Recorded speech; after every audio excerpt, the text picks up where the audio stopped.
Sunniva O'Flynn, thank you so much for doing this. Can I ask you first, because I've always been curious, what the IFI building was before it was the IFI? Yeah, so we acquired this building in the late 1980s, and at that stage the whole Temple Bar area was pretty run down. As you probably know, CIE owned a lot of property here with a view to building an underground bus station. So my colleagues at the time, David Kavanagh and Ted Sheehy, who had been working with David, they found this building. David was then director of the Institute. They found this building and had the vision to see that to establish a cultural centre within this kind of wasteland might be an interesting thing, and then of course others followed suit and other cultural organisations. But the building, when they came across it, was still being used by the Quakers. The Friends main meeting house was here in Dublin, and it had been a very busy Friends place of worship and place of activity and gatherings of one kind and another. The main cinema was their main meeting room, where they would have weekly, if not more often, gatherings of Friends and Quakers. The small cinema too was a lecture theatre. I think it was a screening room. When we acquired the building, there was a magic lantern stand positioned at the back of the cinema. So it was a place that Quakers showed slides to each other of the activities that they had conducted. So it was, as I say, at the time, still being used by the Quakers, but the fact is that many Quakers had moved out from the city centre, and there was other points at which they had their meeting rooms, so they were happy to sell on the building, or to pass the building on to new owners. So the IFI, did that exist before? Absolutely, yeah. So the IFI is one name that the organisation has had over the past 75 years. The organisation was established in 1943, formally incorporated in 1945. It had been set up by John Charles McQuaid, who was Archbishop of Dublin, and others, in response to the need that many Catholics felt for an organisation that would help them negotiate this new cultural form that was cinema. So internationally there had been a Catholic response to cinema since cinema was invented at the turn of the last century. And in 1936 there was a papal encyclical that called Vigilante Cura, that advised Catholics around the world to be wary of this new medium. And the encyclical encouraged Catholic groups to set up organisations that would filter cinema and that would advise Catholic audiences about what films would be suitable for family viewing, for Catholic viewing, that would not be corruptive of their morals. So that was how the National Film Institute originally defined itself in response to this encyclical. So within that, and say John McQuaid's involvement, was it less about kind of opening up cinema as opposed to kind of filtering and censoring and limiting maybe the scope of what people see? Yeah, so it was, I guess it was from the start. I suppose the notion of being advisory and issuing publications on cinema would have been part of the agenda from the very start. But what very quickly happened was the use of film as educational tool began to be foregrounded in our activities. So quite soon after we were established in the 40s, projectors were bought, vans were bought that the projectors would tour the country with a film library. The films were educational films, so of course this is pre-television, pre-video days, so the value of film as educational tool within classrooms, within town halls and GAA clubs and so on was seen. And so up until the kind of mid to late 40s, this is what the Institute began to do, to distribute films for educational purposes. So arguably they we're progressive in that and using film for educational purposes. But you're right, the notion of them kind of promoting film as art wasn't ever part or high on an agenda. So if you looked at how similar national organisations might have evolved in other countries, say the BFI in the UK or National Film Board in Canada or whatever, their role would have been kind of inclusive, embracing, kind of welcoming and celebrating the art of cinema. That wasn't at that time part of what the National Film Institute, as we were then called, was. And when did that shift then, in terms of? Well, the shift, I guess, so originally we're distributing films, then there's a period when we're quite actively involved in producing films, and that was an interesting time. Producing films, again for educational purposes, often on behalf of government departments. So in the 40s, 50s, there's a very interesting strand of films that would have been produced for the Department of Health or Department of Local Government. Films often that were dramatised, so that you have these message films made, but that they incorporate actors and quite talented directors who are directing little story films to communicate messages about health and safety and so on. So these came through the National Film Institute in the absence of an alternative, National Film Studio or film board at that time. So distribution, production, we began to produce, to record and produce the GAA football and hurling finals. Oh, no way, really? Yeah, so okay. 40s, 50s, 60s, that would have been a busy part of what we were at. And of course, very kind of popularised the National Film Institute, because there would have been such a huge response to those films for, September, October of every year. And what you don't know what the first year that you recorded the hurling was? Yeah, the 1948 I think is the first one. Yeah, 1947 there was a match in New York that Mayo played in. Mayo won that 1947 final, as far as I remember.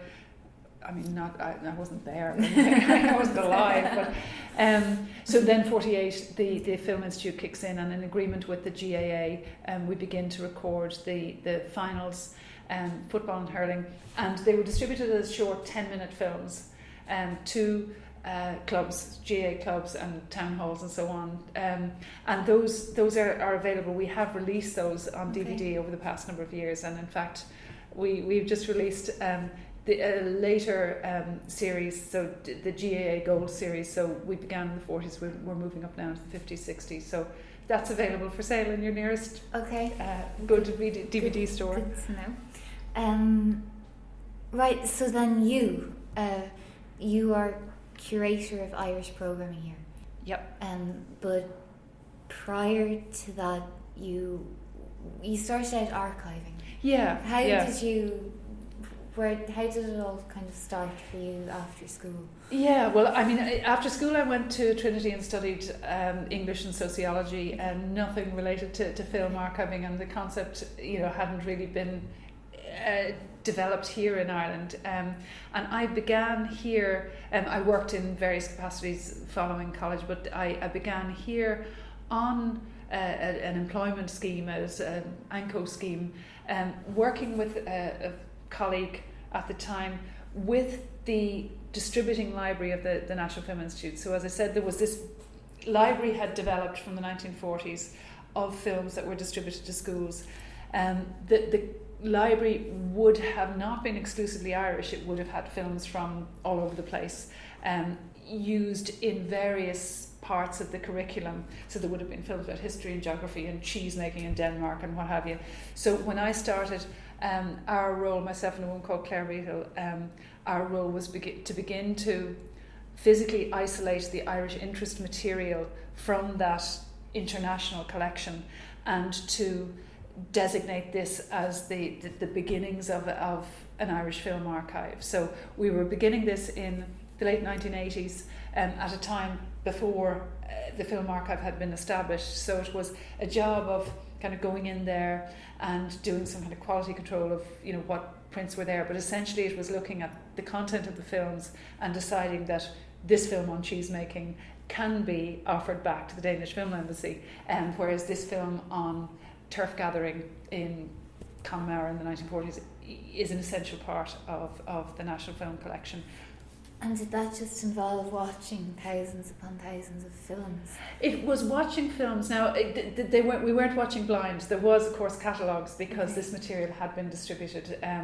We hadn't yet begun a policy of, we hadn't put out a call for more films to supplement this collection yet. So pretty much anything that was there, we knew what it was. There were catalogue records existing for it. And I should say that this work was following a campaign towards the establishment of an Irish film archive that had been spearheaded by the National Film Institute, and a report had been written by Paddy Woodworth, a well-known journalist now. So Paddy Woodworth had worked with a woman called Ruth Riddick, who was employed by the Institute, to really look at a feasibility study for an archive. What was required? What would the best case scenario be in terms of buildings and provision for National Film Archive? Also in terms of looking at where is Irish film? Does it all exist within Ireland, or will we have to look further afield to really to build a representative Irish film collection?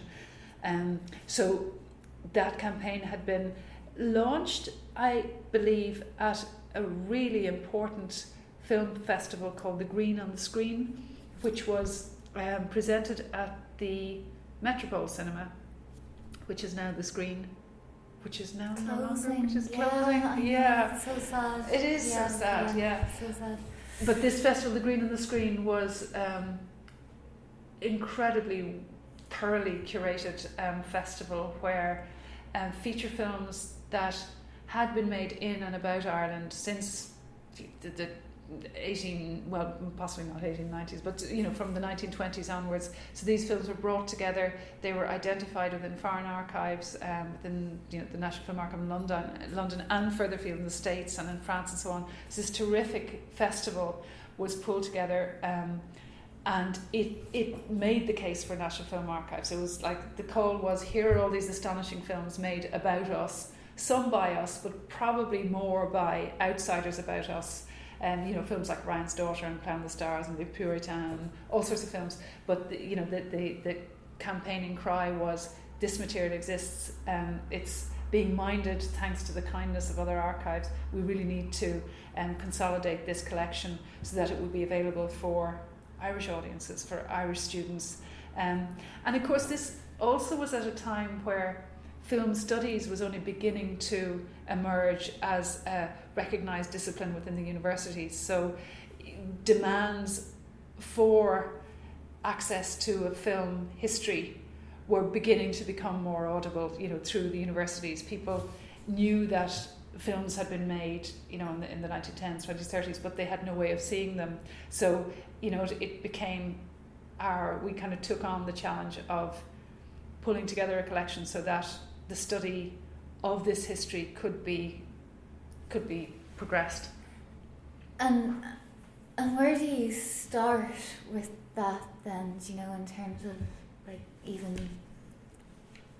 do you start? In terms of shopping, just well, I guess the collection grew.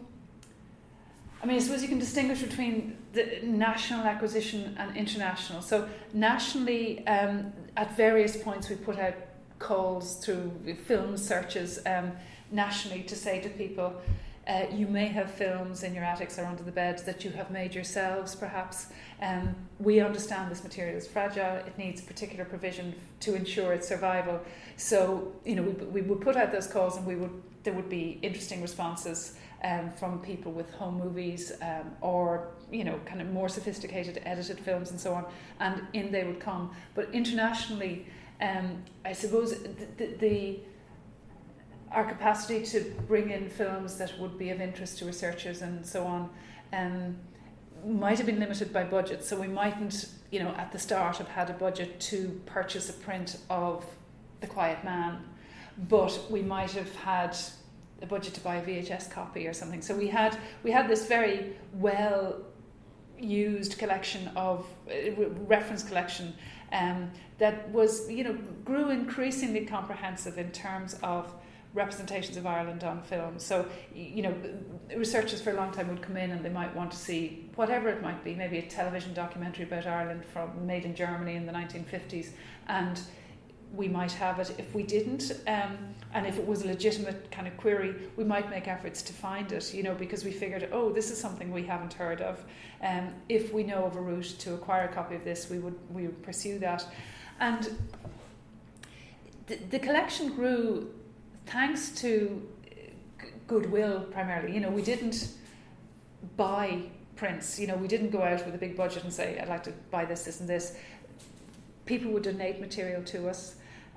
Other archives were always very helpful in giving us materials. They couldn't incur costs themselves, but if copies had to be run, they would give it to us at cost and so on. So the collection grew and grew till today. There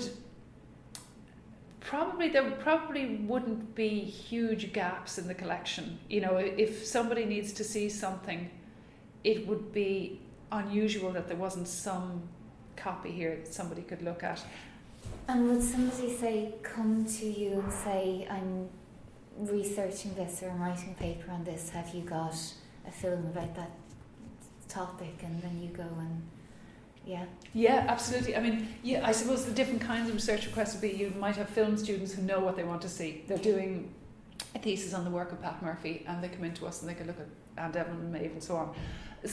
The other kind of, content-driven researcher is most likely to be a documentary maker. Somebody is making a documentary about a subject, and they might come to us and say, do you have any footage of Frank Aiken in 1952 attending this conference or whatever? And we can search our database and see if we have that. And the kinds of access can vary from somebody coming in and looking at something on a monitor to somebody incorporating something into a feature film, and access charges would vary accordingly. Yeah. And what's the earliest film, do you know, in your archive? Yeah, the earliest we have is, it's a copy of films made in 1897 here by the Lumiere brothers. So the Lumiere were a French company who were pioneers of early cinema, and their business was that they would go around Europe and they would show films. So they would take their equipment with them. They would show films in places of public gathering, but they would also film. So they, on a visit to Ireland in 1897, where they were showing off their new fancy moving image, they arrived into Ireland, into Belfast in, I forget what month, but they arrived into Belfast and they film in Belfast beautiful street photography of people going about their business, and then they take the train down to Dublin and they film on board the train. So we have this whole kind of East Coast document of Ireland from the perspective of a passing train. And then they come to Dublin. There's a number of sequences made within Dublin, and then on to Dunleary and Blackrock, and all of that is documented in these short little 50-second films. But there's, I think, 15 or 16 of those. So that it's this Lumiere brothers material. We're not unique in that there would be many European countries whose earliest moving images would have been made by the Lumiere brothers, and in Ireland their operator was a guy called Alexander Promio, and he was the one who made these films. It's hugely intrepid of them, though, in the late 1800s to come to Ireland, and it's like I mean, they would have, I suppose they'd have travelled to the UK, and so to come to a British outpost at that point would have been, I suppose, commercially they would. I wonder how risky it would have been. That's an interesting question. Yeah, that was it commercially? They appear to have, been keen, and certainly their catalogue is vast, from not just Europe but all over the world. But the notion that they're showing films and they're absolutely kind of captivating people, and those stories that we hear about people sitting in cinemas and being terrified of trains coming at them off the screens are true, I believe, and they would have, that's what people in Ireland would have seen. But also they would have been intrigued to see, you know, people of other lands, you know, whether they were Europeans or that they were further flung, and people with dark skin in darkest Africa and other places would have been of interest, I think, to audiences. And how many then, I mean, like kind of prior to a certain date when, say, filmmaking wasn't a profession so much, if you like, how much of the archive would just be home movies, people kind of? Yeah, that's an interesting question. The fact is, I guess, with the Irish Film Archive collection, I think that we would celebrate amateur film, and we would kind of elevate its place within our collection, possibly more than in other countries and with other kind of national filmographies. And this is because traditions of professional production here, you know, were traditionally quite sparse until film studios are established in the 50s, and until indigenous production really kicks in the 70s, with the first wave, and Bob Quinn and Joe Comerford and Pat Murphy and so on. So before that, there were traditions of particular kinds of traditions of amateur filmmaking around the country, and there's a kind of little pockets of production depending on the wealth of the neighbourhood, depending on who was owning cameras and so on. And there is a particular phenomenon in Ireland that community films, as we sometimes call them, were often made by parish priests. So priests, there is this very distinct strand of material within the archive that are films made by priests. And the fact is, they were the people who could afford cameras, and who had a sense of kind of community obligation. So they often would go out and film their communities doing religious activities like Corpus Christi procession and so on, but also farming and fundraising, whatever it might be, that was worthy or photogenic of a camera. It often was a parish priest who did it. So there are these films made by priests.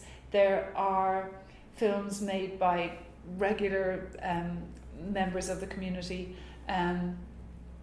Some home movies, you know, which are very domestic, sometimes made by men, occasionally by women, but quite often it's traditionally the father who would own the camera and would document the lives of their families. And we see these as terribly valuable, often as much for what's in the background as what's in the foreground. But the collections are worthy of study themselves, and you know, we have worked with academics in the not too distant past. We worked with the University College Cork in looking at amateur collections and looking at patterns of production, and it was as interesting to look at similarities in home movie collections, you know, who's being filmed, what are they doing, is there a tendency always to film religious communions and confirmations and so on, as you can imagine, partly because those things happen at a particular time of year where people can shoot outdoors because interior shooting is difficult. So there's all these things that are fascinating and become particularly fascinating when you have a representative body of work where you can kind of compare and contrast and look at patterns and see what's being made where and why and so on. And is there to be kind of considered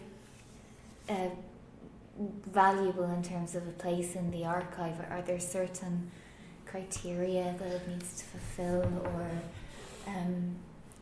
are there many films you've seen that wouldn't make a place in the archive?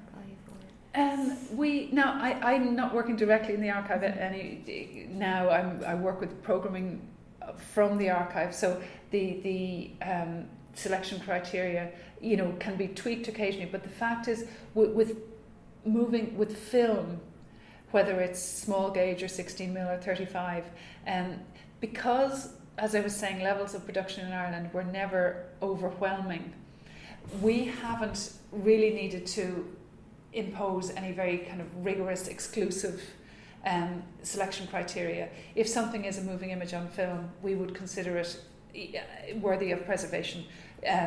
Our definitions of Irishness can be pretty porous as well. It's doesn't have to be a film made in Ireland by an Irish person. It can be a film made in Ireland by a foreigner, or a film made by an Irish person abroad, or an Irish subject matter maybe filmed abroad. There's all sorts of ways of looking at it, but we would consider all of that material worthy of preservation. Where it becomes a little more challenging is looking at non-film formats. So do we take in people's home video collections, which tend to be enormous? With film, because it was expensive, people always were they self-edited. The collections were well selected, and they were. It is manageable. It is realistic to think that we could, as a national collection, preserve most of what is on celluloid, on film. But with non-film formats, it becomes more difficult, and that's where you need to begin to have parameters within which you can work. I think we're still working on those, and looking to other archives for cues as to what is sensible and what is sensible in terms of the future. Like, what if somebody films like 10 hours of their kids playing around in the playground today? Is any of that going to be interesting in 10 years' time? Is an hour of it, or whatever? So that is a good question, and it's one that we grapple with. And has that become harder now that film making, or it's so prevalent and accessible? And well, I suppose the challenge grapple selection criteria business, that I'm really just kind of teasing that out in terms of amateur production, so non-professional. But with professional production, we have, I think, we haven't closed all the gaps, but what is very encouraging is that now, as opposed to 20 years ago, there are contractual agreements with filmmakers and programme makers who are in receipt of Film Board funding or BAI funding or Arts Council funding, that when they receive that funding, they are contractually obliged to deposit preservation copies with us here in the archive. So anything that is produced with state funding, through BAI, Film Board or the Arts Council, will be preserved. And this is really reassuring, because it means that very little is falling through the gaps. Now, some does inevitably, and of course, as means of production have become democratized, and it's, you can go out with a camera and film something without state funding, that material we would continue to be dependent on people's good sense and goodwill to understand that if I don't take measures today to preserve this film I've made, it may disappear, and people, as we all know, with kind of photos we took 2 years ago, if you lose your phone with the photos on, where the hell is it? So we have to be just mindful of that stuff. And filmmakers, we're standing by, and my colleagues are so impressive in their knowledge of digital provision and digital archiving and future-proofing materials that come in, and that I would be confident that anything that would come in here will continue to exist indefinitely. Okay. So then, you as a curator, what is that? Well, I suppose to be honest, the title of curator, it's not one I'm using now. It was one I used before the term became fashionable. So the term curator can mean kind of a range of things, but when I was curator of the archive, it was using the term as kind of in kind of connection with minding materials, and the way you'd have curators in the National Library. And the term also then incorporates like the notion of curating, which is kind of selecting programs. So I'm programming now, so there's kind of curating and programming. Yes. So, but the term, although I'm not currently using it, I mean, I would kind of curate materials in the now more popular use of the term in terms of kind of putting programs together. So for the past number of years, I've been involved with programming materials from the collection, from the archive collection, but also looking after exhibition of new Irish work here in the IFI or nationally, and working with a colleague, Sorcha Phelan-O'Trasy, who looks after IFI International. So we would be facilitating programming of Irish film internationally through cultural programs in a range of venues, and that's a very busy part of what we do. So the programming of materials in the archive, it's a really rewarding, exciting kind of area of work, where the fact is there's this vast body of work in the archive, and some of it, be interesting to think about what proportion of it would be already known about, and there's vast tranches of it then that aren't known about, and when I say that, because the collection would be as representative of non-fiction production, there'd be feature films in there'd be non-fiction, there'd be documentary, animation, amateur, education films, all sorts of things that might not have been written about in journals or in academic tomes. So there's material that is preserved and well looked after, but to a certain extent it's invisible until you find a reason for pulling it out. And a lot of my work would be working with kind of exhibition partners who would come to us, and they might have a particular audience, and they might be interested in introducing that audience to the archive or to a particular strand of material. So the challenge of kind of matching film materials to audiences is one that can be very rewarding. So is there a starting point for, do you choose a film and then try and complement, if you're putting together a programme, where is your starting point for that, and then how does it go from there, if you like? Yeah, well, I suppose that there, at any given time, there could be all sorts of catalysts for a programme. One series that I'm particularly interested in is a strand called Local Films for Local People that we've been conducting for the past, we're going to our third year with it. And what we decided with this programme was that rather than being always reactive to, unsolicited queries coming in from heritage groups all around the country, we would still look after those people, but that we would, at the beginning of each year, or coming up to the beginning of each year, we would plan, okay, we'll look at 5 counties this year, and we will curate programmes that are county specific, and offer those to arts venues or whoever they might be, and really begin to try and engage gradually, a national audience with work that that has particular resonance in a particular place. And with those programmes, sometimes it's as straightforward as looking up the database for films we have about Leitrim, and the database will return 20 titles, and Leitrim is kind of a key example because, as you can imagine, there's not a huge amount made in Leitrim. It's not that close to Dublin, unlike Wicklow, for example, which there's a huge amount in Wicklow because Ardmore is there and amateurs and professionals are there. It's a relatively wealthy county, people were affording cameras there and so on. Anyway, so it may be that it's a straightforward kind of geographic response to a search, or it may be like I took a programme to the Dunamaze Arts Centre in Laois last year, and what prompted that programme was the existence of this wonderful film called The Promise of Barty O'Brien. So it's a fiction film made under the Marshall Aid programme after the Second World War about it's a fiction film about the building of a power station in Portarlington, which was the scheme, and the education of engineers around the scheme was funded by the Marshall Aid programme, which was a post-Second World War American funding strand. So anyway, that's a kind of convoluted backstory to this film, that the film exists, it's in the archive, it's kind of an odd one, because of that financial background, but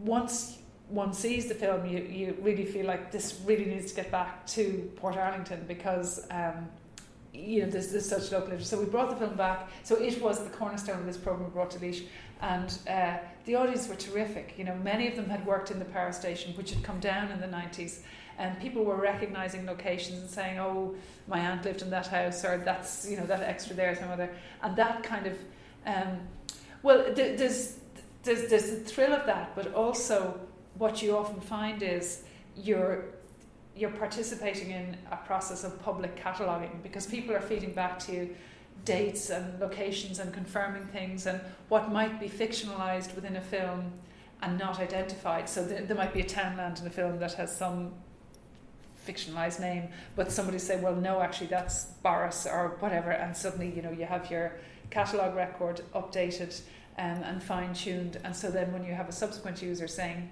are there any films made in Boris, you know that actually, yes, we have this film here. So it's a very useful exercise for us.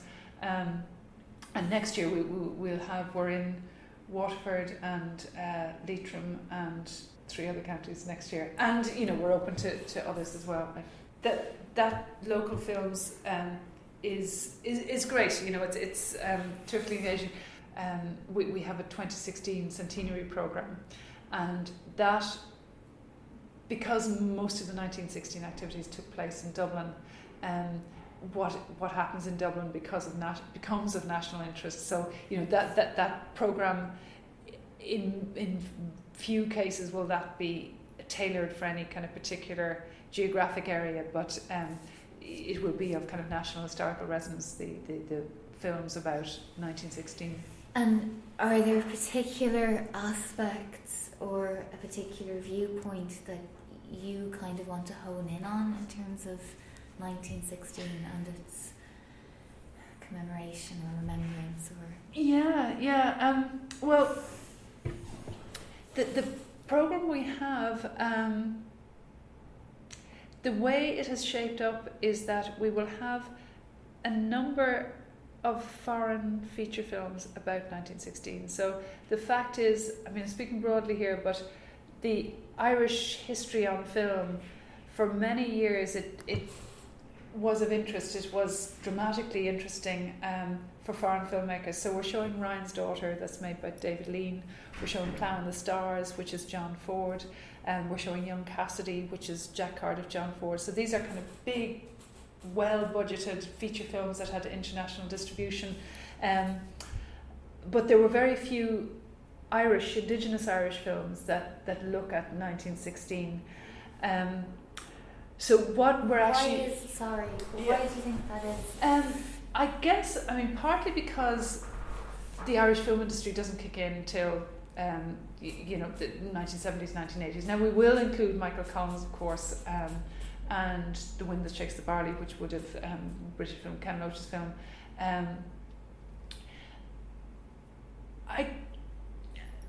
Historical events from a later period, like 1921, 2022, were more often dealt with in Irish film, like The Treaty, Guest of the Nation, The Dawning, The Dawn. But this specific 1916 just happens to have been drawn the attention. I suppose for outsiders, the battle lines were very stark, were very black and white, and so you know, this little country with the big oppressive neighbour, you know, that had immediate kind of simplified narrative possibilities. I suppose for indigenous filmmakers it wasn't ever that simple, you know, that it wasn't ever that black and white, and the history continues beyond 1916, and to, you know, for indigenous, very often those who are closest to it aren't really in a position to encapsulate or interpret. It may be as simple as that.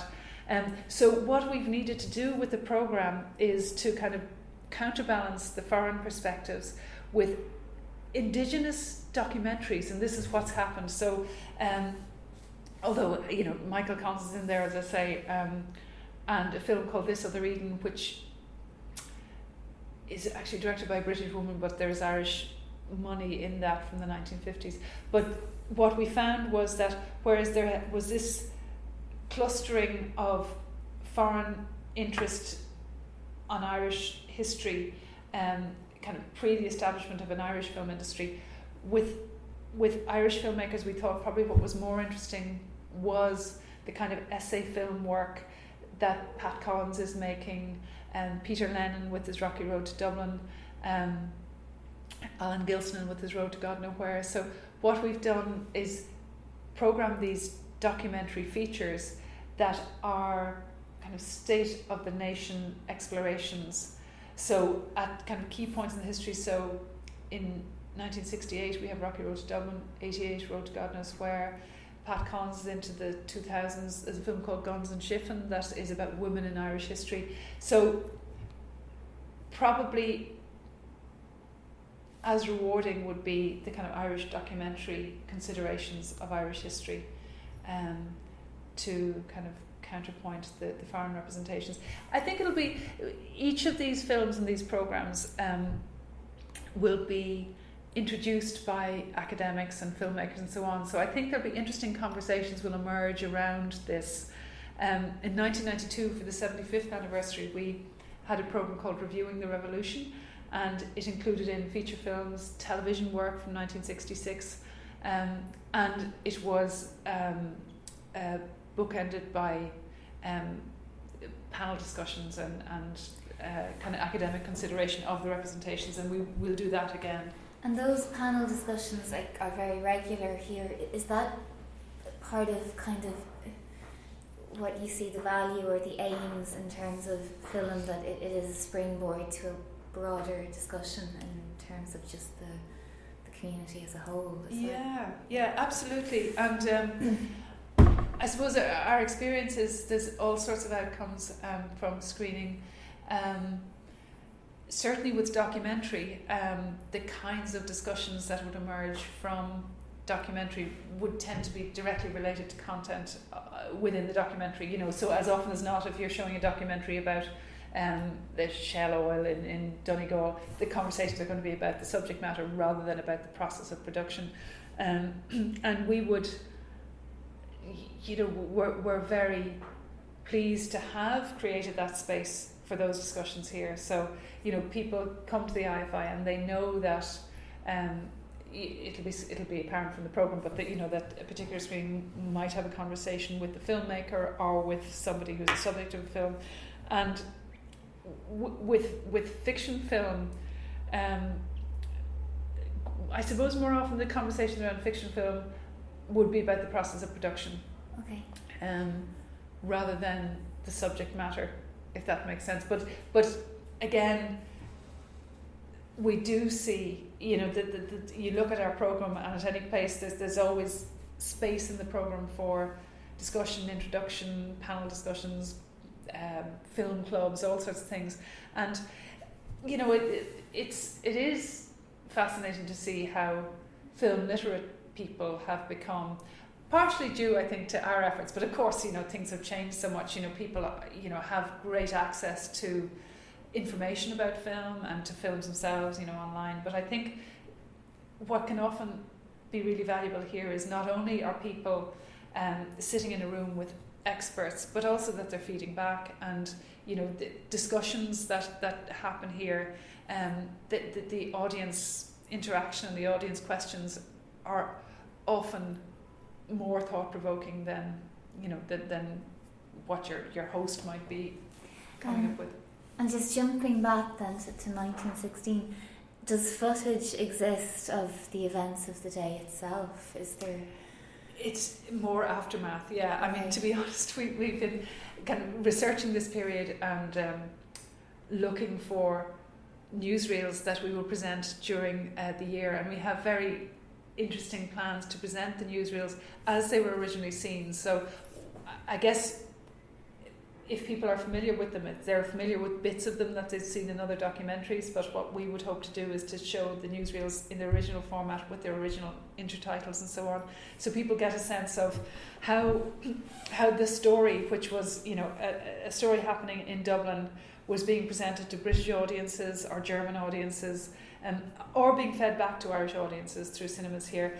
But yeah, I must admit, I was kind of, when we began the research, I kind of stupidly was frustrated that there wasn't footage of the fighting. But of course, you know, nobody was ringing up the news offices in London saying that we're going to have a rebellion tomorrow. Yeah, of course. Yeah, I mean, because you know, British authorities wouldn't have known, and the Irish felt it was in the nature of a rebellion. I think that, because I mean that's always one thing that always strikes me, the way there is so much footage taken of the wars, but I suppose they were over a longer period of time. And have there been, like, do you know of any kind of collections that disappeared in a fire somewhere, or do you know that you... There are a couple of collections that we know of that may be in private hands still. Okay.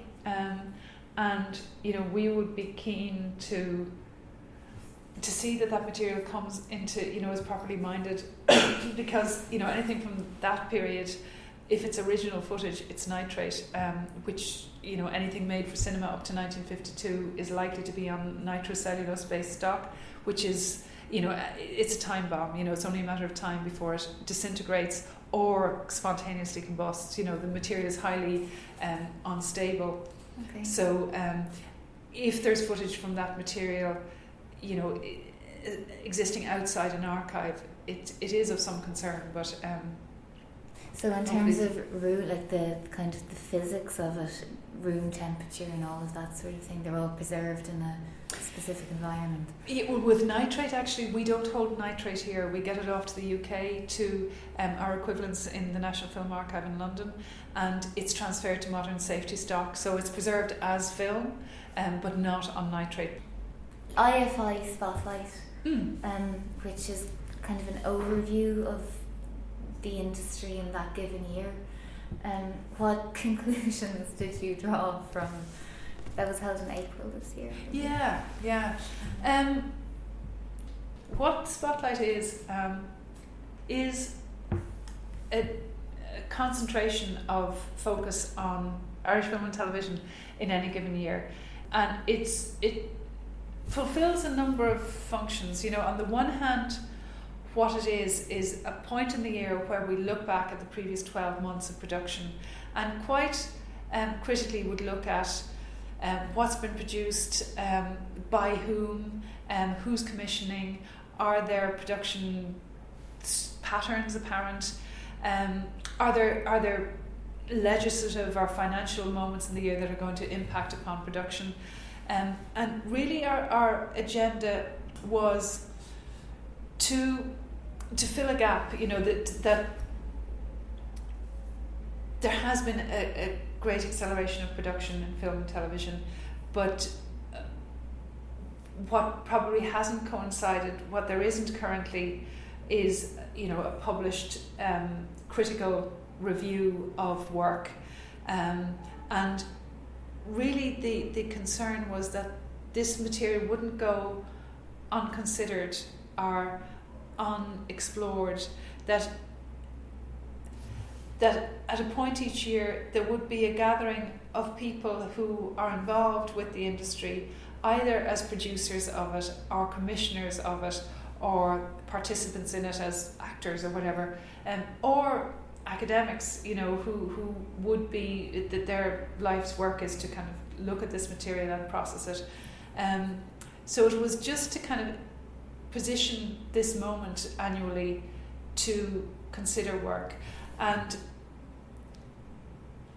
the plan would be that lessons would be learnt, that you would look at something, and if there were weaknesses or if there were absences, that they would be articulated and could begin to be addressed.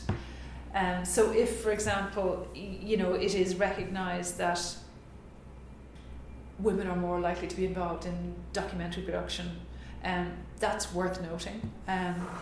But if the corollary is that they're less likely to be involved in feature film production as directors, this is a point at which those points might be noticed and remarked upon. Also, it would have implication for funding. People can look at work, can look at box office, can look at production budgets and so on, and see where there is reductions or fall-offs and these kinds of things. So it's the audience for Spotlight is broad. So, we're aware that there's terrific work being done at the Galway Film Festival, and that the Film Board publish their output annually in their annual review. But it is to create, to bring together in a room these people, like I say, the makers and the consumers. So audiences as sit alongside the makers, and the audiences might be general audience, or they might be particular kind of academic audience, and so that there is dialogue, so that output doesn't go unremarked upon. Okay. So just you again, jumping way back to the beginning.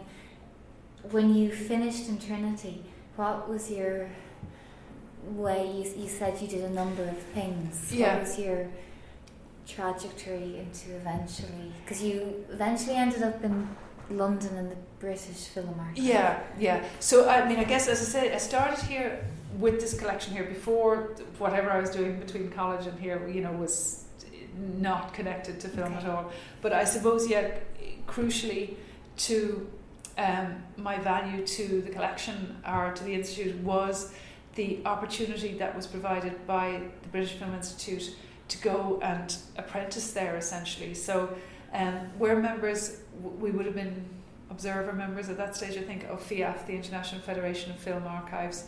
And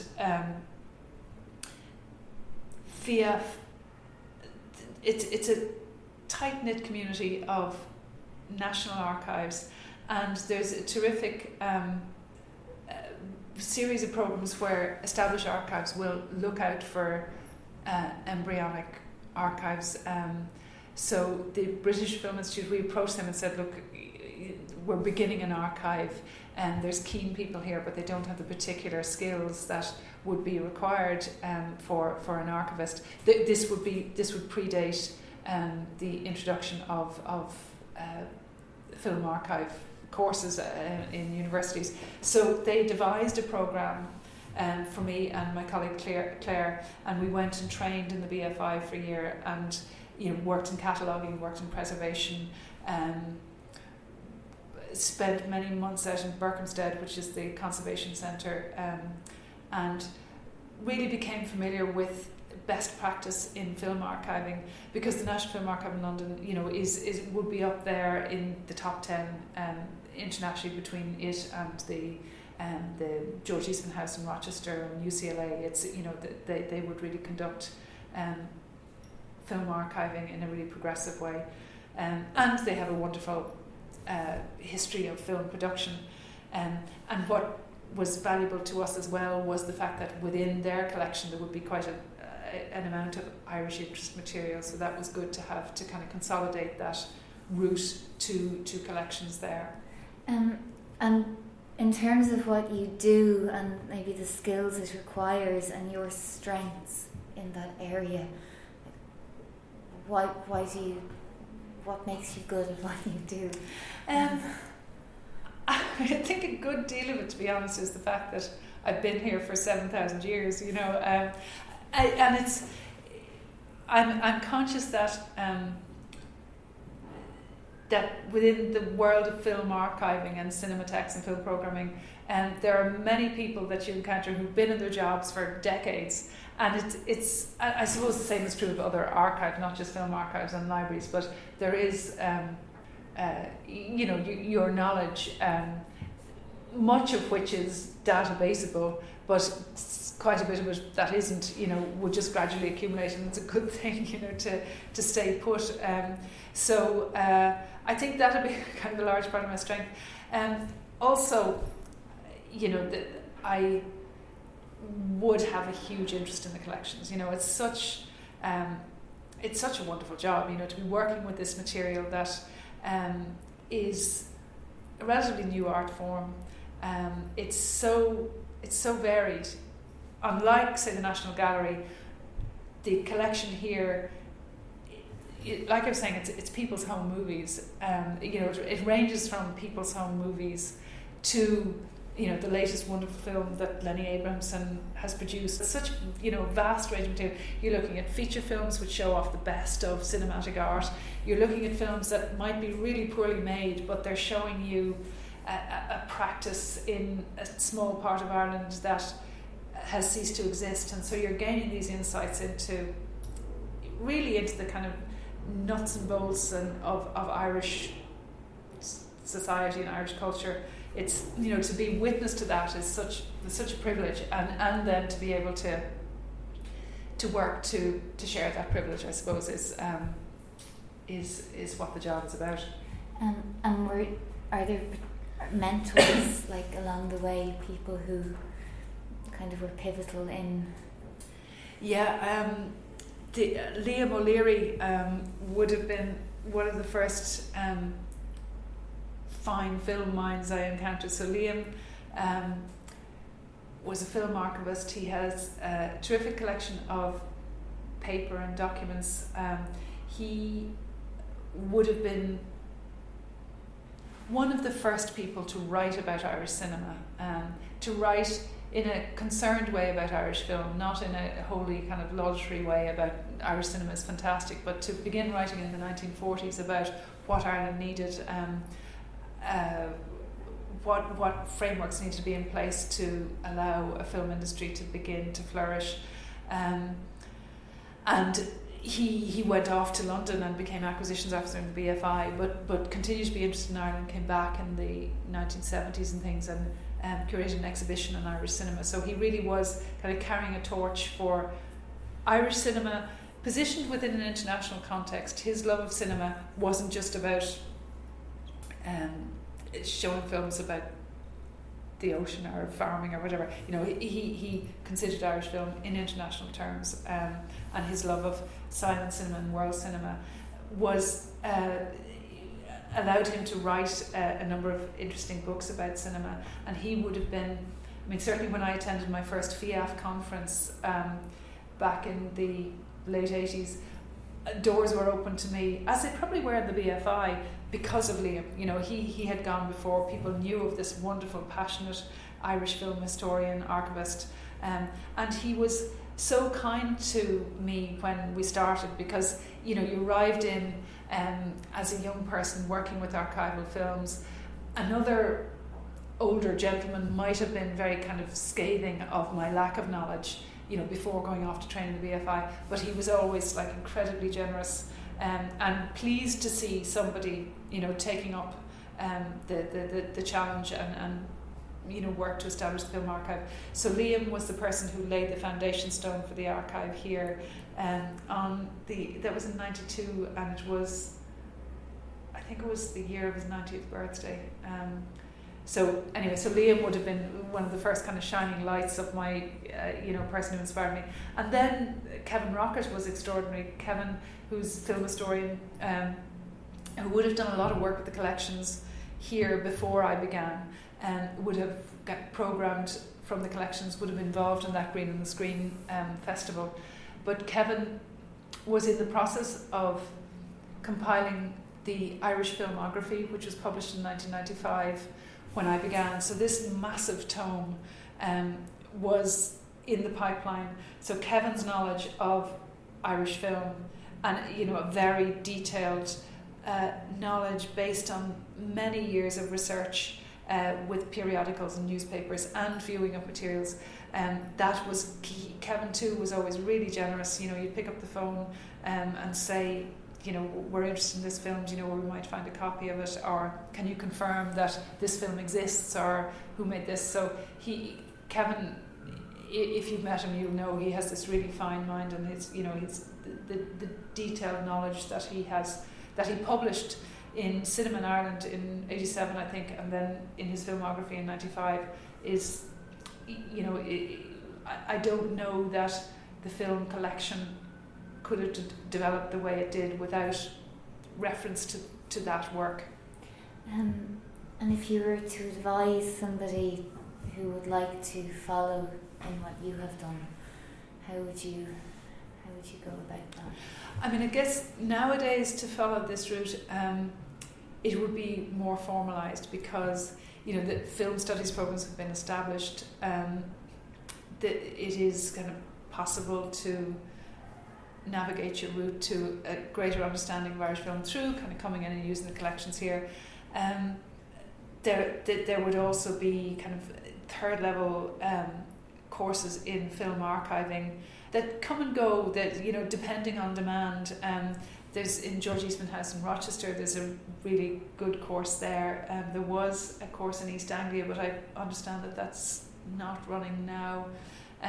But I guess those routes would be important, to go an academic route would ensure that you have a broadly based knowledge. I mean, I was always conscious in working in a small archive, a small national archive, that you had access and exposure to all of the strands of the collection. So, you didn't need to specialise in the way. If I had been an equivalent working in the BFI, I would have begun work probably in features acquisitions, or it would have been all compartmentalised, or you might have been. I mean, there's people working in very kind of specific areas in the BFI, like there would have been splicing girls. I remember, and these were women whose job was to splice. And the equivalent in Koblenz, where I did some training as well, there was the Die Kleberinnen, and they were also splicing girls, so that was their career, was to be a splicing girl. So, we wouldn't have the luxury of splicing girls here because, we just didn't have the staff that there could be that level of specialisation. But that I was conscious was really a bonus, that you would be, one day you might be acquiring a film and showing a film and dealing with the donor and doing something else, that looking for funding, and so it's all of those things that came to play. So academic training in arts administration would also help in that kind of work as well. Okay, Sunniva O'Flynn, thank you very much. Thank you very much.